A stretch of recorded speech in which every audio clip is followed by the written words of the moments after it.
Jane, let's talk about Hryvnia and Ukraine first. I mean, what do you expect to come out of there, and where do you see the Hryvnia trading in the coming months? Well, I think the next few weeks really are going to be crucial, because as it stands today, this is a country which could default on its debt. This is also a country which is impossible right now to completely rule out even the risk of civil war. So there is so much uncertainty.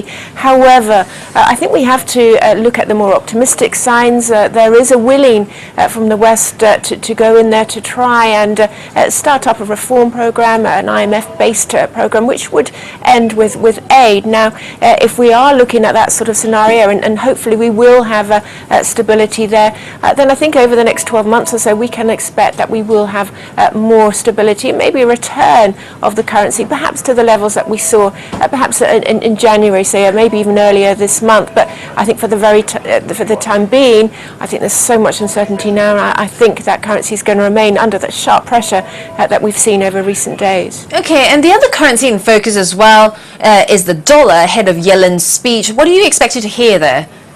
Well, again, I think one thing that's interesting from there is the comments that came out of the G20 at the weekend, which suggested that all central banks will really do their duty in anticipating what the impacts of their policy could be on the wider world, i.e. the emerging markets, it seems, have been pressuring the G20 to say, look what tapering is doing potentially to us. Look at the uncertainty it's bringing for us. So there are two elements Yellen really has to address. The first is whether or not she's even going to mention the emerging markets and the effects of tapering on them.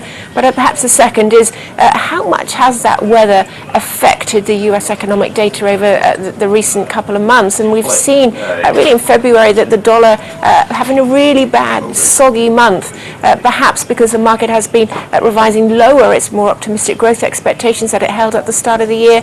Is Yellen going to put a stop to that? Is she going to remain more constructive on the outlook for the US economy, or is she going to take a more pessimistic tone? That's, I think, really what we want to know.